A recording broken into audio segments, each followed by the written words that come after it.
What is going on, everyone? Welcome back into another AFK Journey video. Today we're going to go over the dev notes that were updated for AFK Journey and kind of dissect and jump into these and kind of give our thoughts and just inquire about it. So the first thing that was pretty huge that caught my eye was the seasons and AFK Journey.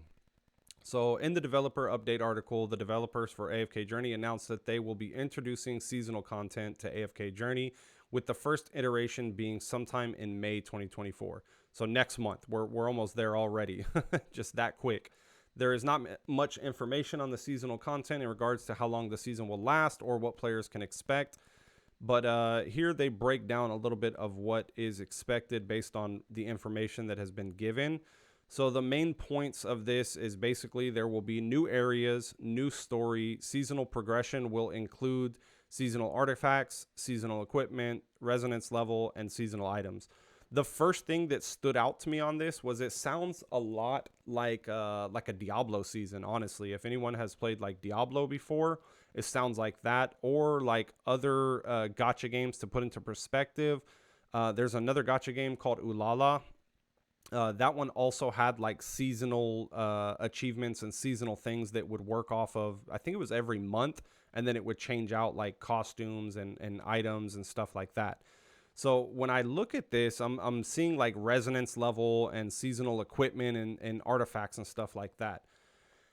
It seems to me like they want to basically keep this game in the loop when it comes to just relativity of a newer player jumping in and being able to progress or even compete with players that have been playing already.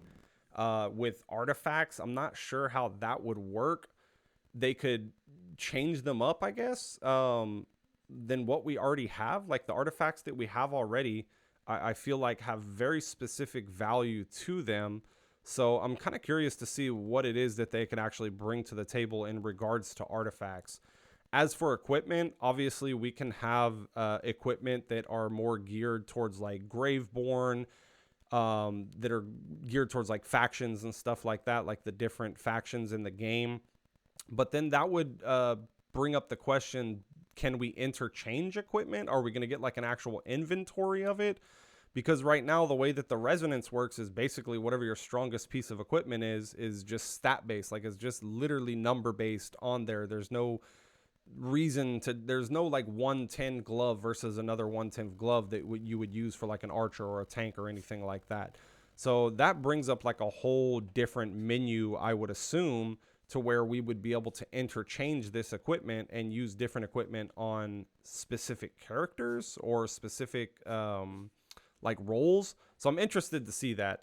As for the resonance level, that is something that I am excited for. Also, it is kind of questioning. Like I know our resonance can go up to fully, I believe is 240 is the max or somewhere right around there.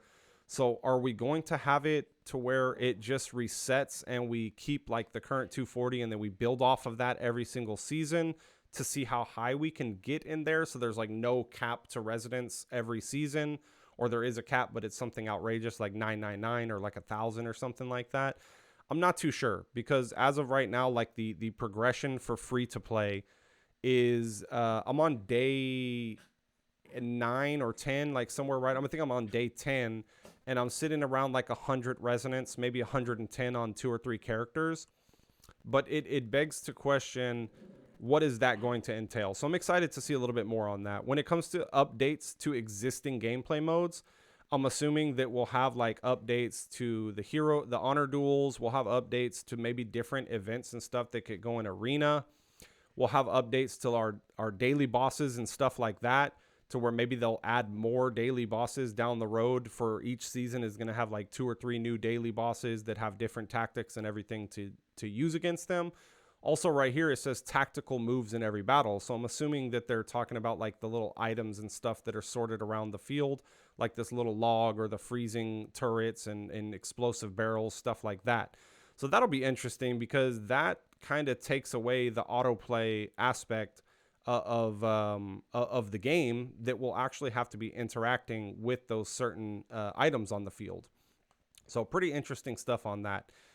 The last thing is going to be Temporal Nexus mode, a mode for players who have missed a season but wish to experience it. So that's pretty cool. I wonder how far back they will go with something like that, if it's just going to be the season before that, or if it'll let you go all the way back and experience all of them. The thing with that is if they are giving out rewards as of like costumes or like summoning tickets and stuff like that, then people who missed out on a lot of seasons will kind of be left behind, because those seasons will have great value, or the seasons could be of no value when it comes to something like that, and it's going to be more cosmetics and just entertainment value. Those are the questions that I have right now, what I'm thinking through. Also, they did update something. I believe they said they were going to be doing some like cross server thing, like cross server friends and guilds and stuff like that. That's also something not something that I'm really worried about as a free to play. It's not going to really make a difference unless they introduce ways for people to compete in the leaderboards that we're already competing in. Then it may cause some problems with lowering our free to play status, where more whales and more pay to wins and stuff are entering into the same leaderboard that we're already challenging on.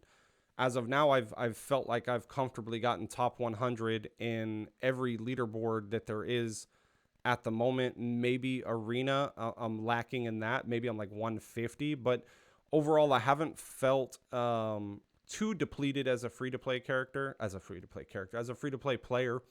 Other than that, let me know what you guys think. If you haven't hit the subscribe button already, please do that. We are on our road to 1,000 subscribers, and I'll see you guys in the next video.